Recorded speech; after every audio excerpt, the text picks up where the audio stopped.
5 seconds. Mr. Speaker, sir, I have dealt with many points raised in the course of the debate. There are only one or two points which I will deal with now.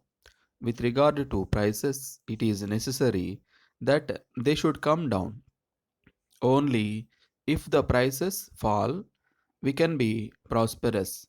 If there are high prices, they may benefit the riots for the time being, but we cannot be prosperous. It is only when we have more production of food grains and low prices that we can have prosperity. So, if the prices are coming down, I am happy about it.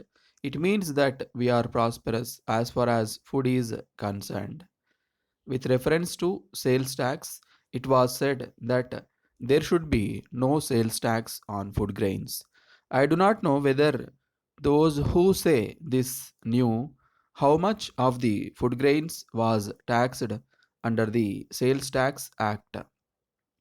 I would like to point out that most of the produce is taken away by the producers and those who work in the fields in the circumstances that quantity does not come within the purview of the Sales Tax Act at all. Necessary calculations have been made, and I am told that only about 20% of the produce is sold in the open market. Even from this, we will have to exclude the grains which are sold by small traders in the streets for which there is no sales tax at all. So, it will be clear that the quantity that is sold in the open market will be very small, and on this only sales tax is levied. I may mention that this is purchased not by the rural people but by the urban people. So, we are collecting sales tax on food grains mostly from the urban people who are much better off than the people who live in the rural areas. From this point of view, it will be seen that the tax does not fall on poor people. So, I am sure it will be agreed that the tax is not such a burden on the poor people that it should be removed. Finally, I wish to say that we all want that our industries should prosper and that our laborers should not be thrown out of employment. I agree that some industrial undertakings have been closed down, but before we try to find out the reasons for it, we should see what we have done to make them close down these undertakings.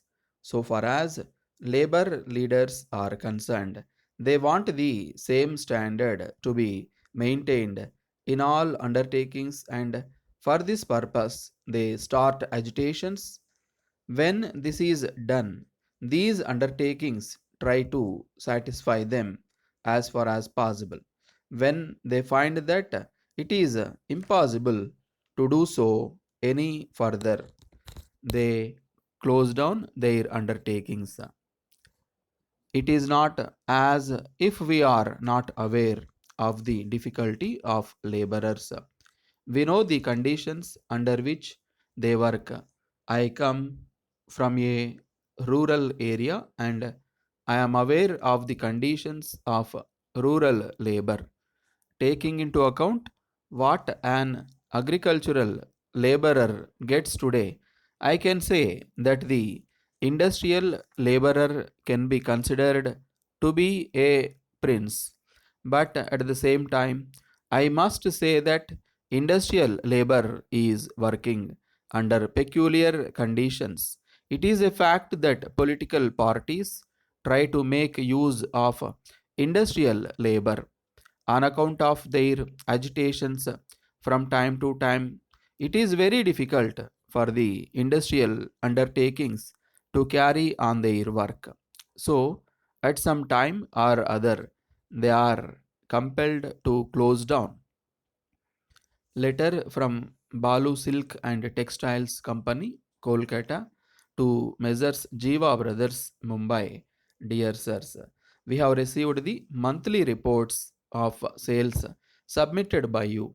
On going through them, we were surprised to find that for the past 1 year you have been holding very heavy stocks with you. We presume that this was done with the best of intentions, and perhaps it was not noticed by you. But at the same time, we request you to note that the average monthly sales during the past year do not justify the holding of such heavy stocks. We have no doubt that you will agree with us that holding of such heavy stocks locks up capital and we have to lose interest on capital. Further, we have to inform you that it also increases our expenses on burglary and fire insurance premium. You will appreciate that all these result in reduction of our profits. In the present circumstances, we would advise you to reduce your stocks as much as possible and as early as possible by taking all necessary steps in the matter. If necessary, you may even hold a sale at prices up to 10% below normal. For your future guidance, we would suggest that you may regulate your stocks suitably in such a way that you only hold stocks equivalent to about 2 months average sales, and it would be unwise to cross this limit. Yours faithfully,